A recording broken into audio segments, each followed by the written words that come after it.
Hi, and welcome to Upsiders Information. I'm a medical astrologer going financial, and today we're going to talk about the upcoming full moon lunar eclipse in Pisces on August 17 or 18, depending on where you are. First, I want to make a disclaimer. I'm not a financial advisor, and this is not financial advice. This is for informational purposes only. That being said, how does astrology influence the markets? Well, as a therapist, I know astrology to be of great influence on the human psyche, and we know markets to be emotional. So, how can you compete in this industry? Well, astrology is to give you the heads up so you can have an edge. So, think of astrology as another indicator, and indicators are about probability over possibility. Now, let's talk about the lunar eclipse. Lunar eclipses are full moons on steroids, and full moons are endings, completions, and releases. People are more emotional and reactive, so full moons are confrontations as the sun opposes the moon, and the bursting of energies as they reach to a peak, as the moon reaches its maximum illumination. And the sun brings light into the darkness, but in the case of an eclipse, that light gets shadow and then reveal, bringing revelations. But it's important to note that eclipse season starts a couple of weeks before and a couple of weeks after, and eclipses usually come in two, sometimes three, and they're 2 weeks apart. So we're talking about a period of 6 weeks of endings and beginnings that open up a window of opportunity, like a portal for energies to manifest from 6 months to a year and having ripple effects beyond that. So it's not just the day of the eclipse, but around eclipse time when it's the rockiest. Eclipses are omens of world events that are catalysts that propel changes in the human psyche, in the psyche of the collective, and usually raising consciousness, hopefully.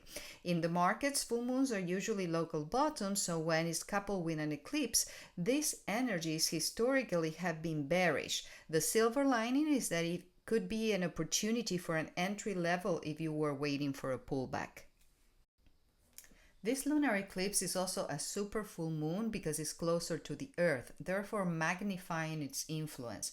This eclipse is ruled by Neptune, is in the sign of Pisces, and it happens to be conjunct Neptune in its own house where it has rulership, so the energy is a double whammy of intensity.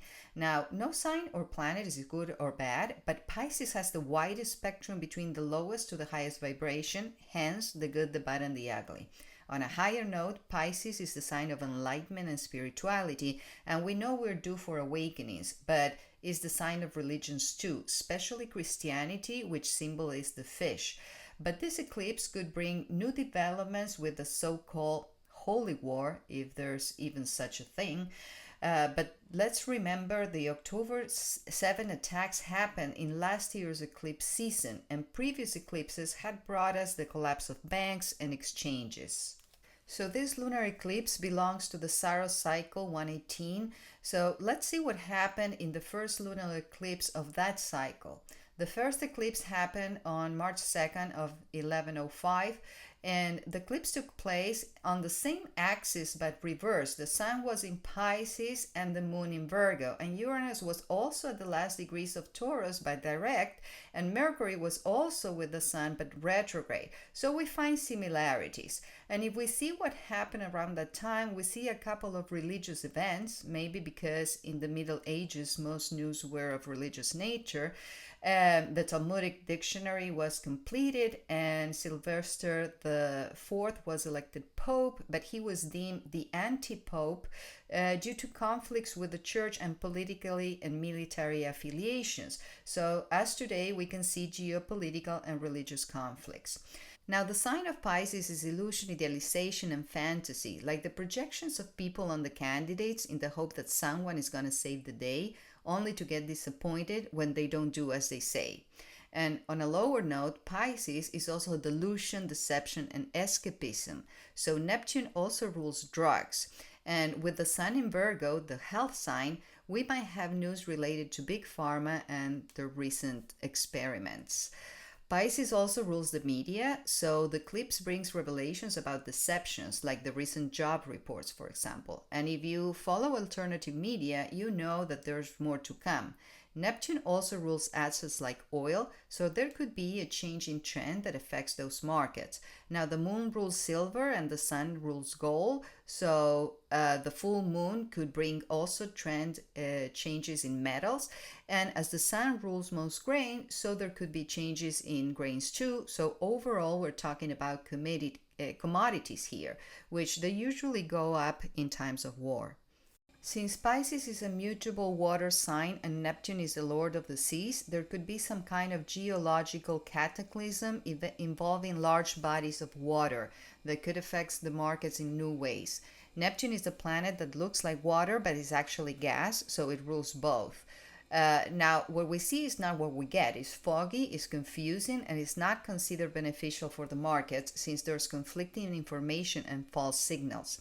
Neptune also rules inflation, and before it went retrograde, it was at the 29 anaretic critical degree of Pisces, which we'll go back to before it ingress into Aries for the next eclipse season in spring 2025. So there could be hyperinflation by then. Now, this eclipse is right on time for the Fed's meeting, and while everyone expects them to cut rates, they might do just 25 basis points. And historically, when the Fed cuts rates, the response depends on the reason for cutting rates. If the cuts are due to a strong economy, it further favors the economy. But if the reason for the cut is a weak economy, that tends to backfire, so I wouldn't put much faith into that either. Also, no currency is an island, and as the world tries to keep up with the dollar, we saw the Japanese crisis causing a domino effect in the markets when they barely raised rates, which caused the little Black Monday that we had on August 5th, which was a good entry level, though transitory, and I have to confess I missed out for getting greedy, so there's another lesson too.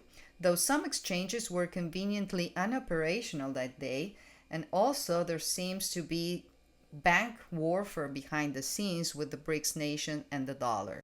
Neptune, the ruler of the eclipse, is boundless and expansive, representing things that spread, like diseases and pandemics, though I think we had it with that already.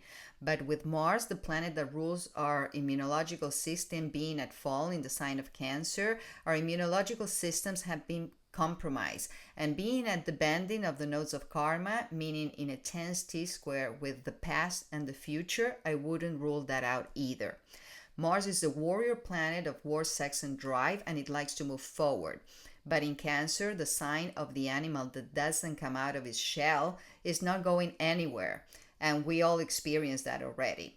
Mars will ingress into Leo in mid-November, right in time for elections, and then will change directions by the end of the year and go back into Cancer by Inauguration Day, where it will remain until next eclipse season in springtime 2025. And we already saw changes in direction from Joe to Cami and with Bobby joining Trump, so we'll see how things are going to play out, but I feel we're in for a surprise. Mars retrograde is not good for the economy, especially not for crypto, but Mars retrograde and at fall is another confirmation of this. Mars is also the army, and in Cancer, the sign of the home, it wants to defend the home, hence the country, both against foreign and domestic attacks. And with geopolitical tensions around the world and open borders, a black swan event, it is possible. Because Neptune is boundless, it also rules mass immigration, which is out of control and causing troubles. And before you accuse me of anything, I'm a migrant myself, but I went by the book and had no special treatment nor favors handed on your taxes. I also have friends that were illegal immigrants and they paid their dues. So what's happening today doesn't favor us nor you. And the 12th house of Pisces rules hidden enemies. There are reports of terrorist infiltration and sleeping cells throughout the country. And remember that the term conspiracy theory was a CIA product to dismiss dissenting views, questioning, and critical thinking. Now, I'm not predicting a domestic attack, but I'm not discounting it either.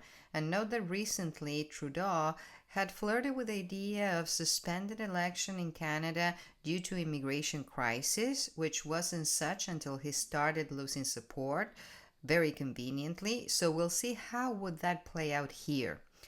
The eclipse is also conjunct Saturn as well, also in Pisces, and Saturn is not happy here. Saturn is the greater malefic because it has a harsh, constrictive, restrictive, limiting, dry energy that manifests in the markets as corrections. But in the market, Saturn also helps to build market structure, as Saturn represents foundations, and nothing goes up or down in a straight line, and we often need to retest levels of support and resistance, regardless of the time or ascendant as per your location and how it will impact your chart or your assets.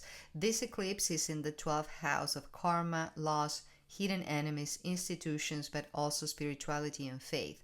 And before you get scared, let me tell you that often the hidden enemy is you, is your subconscious mind and your self-limiting beliefs that keep you small, especially when it comes to money. There's a lot of prejudice and left thinking that never helped anyone succeed. So you might want to revise that, as money, like the nomad capitalists like to say, it goes where it's treated best. This eclipse is intercepted and conjunct the nodes. All eclipses are conjunct the nodes, but this is in different signs of the nodes. Here, the North Node is in Aries, the first sign of self and identity, the head and the ego. But we have Chiron in Aries too, the wounded healer, pointing to a wound. Chiron is where we hurt, but also where we heal. And Chiron in the markets have a corrective action as well. So losses hurt us, and even those who have money learn the hard way by blowing up accounts and having to start again. So financial literacy is of the essence. Now, the first house is the second of the 12. So this could also point out to money that you could get from institutions if you have invested in them. The fact that the eclipse is conjunct the North Node mitigates any negative influence, as the North Node is where we aim. So corrective action might propel us on the right track. On the sun side, we have Mercury, the merchant planet, direct in Virgo, the sign of reality checks, diligence, and detail-oriented attention, where it has rulership, so it's strong, and is conjunct the sun, but also combust, so not that strong. Again, doing your research pays off. Mercury rules Gemini, the sign of information, media, and news, where we have Jupiter, the greater benefic, anchor ruler of the eclipse, but in detriment here, so weak. In the sign of the twins, is changing its mind and thus is very volatile. But Jupiter rules the world's financial system, is the planet of capitalism, business, profits, wealth, prosperity, economic growth, and luxury items, good and services, and higher prices. When it's in Gemini, is overall good and strong for the common economy, even if choppy, and favors communication, media, travel, technology, and education if you would like to invest in those sectors. And Jupiter is in a supportive trine with Venus, the other benefic, the money planet, and is in domicile in Libra, where it rules, so is strong, and is in the sign of beauty and style, design, and art, benefiting those sectors. Is also the sign of law and diplomatic relations. But we also have the South Node in Libra, the dumpster energy, where we throw diplomacy out the window. And Venus is in a quincunx with eclipse, so not talking the same language, and in a 10 square with Pluto, the planet of wealth and power, retrograde for the last time in the sign of Capricorn, the sign of the establishment in the 10th house of government. So the powers that be and shouldn't don't want to compromise, and they're banking their economy on wars. But at least Pluto is in a harmonious aspect with eclipse, and Uranus, the unpredictable planet of surprises that rules technology, AI, and crypto, making an auspicious kite formation, so hopefully the crypto markets don't get that affected. Altcoins usually follow Bitcoin, and Bitcoin usually follows the SP 500, though it does get depegged with volatility. So let's take a look at Bitcoin. As it usually happens, there's a mix of positive and negative aspect, as we rarely have all good or bad, so we need to determine which ones are stronger. Regardless, September is always a bearish month for the markets. It's the month of harvest and the end of the fiscal year for some companies. The eclipse conjuncts Bitcoin Uranus by orb, bringing volatility, and it opposes Bitcoin Saturn, bringing corrections. And so both negative planets Saturn and Neptune that are retrograde and making the same aspect. So it's a triple whammy. Mercury trines Bitcoin Sun, and the Sun trines Bitcoin Mercury and Jupiter, which mitigates the negative influences with good news. Venus trines Bitcoin Venus, Neptune and Chiron helping people's faith on the asset, but Mars opposes Bitcoin Mars, Sun and Pluto, 3 low punches, and Jupiter squares Bitcoin Saturn and Uranus, so not good. Uranus trines Bitcoin Mercury, Jupiter, and Saturn, 3 positives, but square Venus and Neptune, so it's a wash. Neptune sextiles Jupiter, but squares Pluto, another wash. And Pluto retrogrades conjuncts Mercury and Jupiter, which can bring a challenge to overcome when he comes back direct and hit those same places. And finally, the nodes square Bitcoin Mars and Pluto, a double ugly. So the next 2 weeks in between the eclipses, we have another mixed bag of the good, the bad, and the ugly. Not too negative, but not positive. So whatever happens is always in context with the macro markets and geopolitical events. And I'll make a solar eclipse video for October, so stay tuned. By the way, if you want a private reading, you can reach out to me at upsidersinformation@gmail.com. And know that I will never reach out to you, so be aware of scammers. And finally, none of this is financial advice. This is for entertainment purposes only. So I hope you're entertained, and if so, hit like. This helps me help you. And make sure to subscribe and hit the bell for notifications so you don't miss out. And share, because sharing is caring.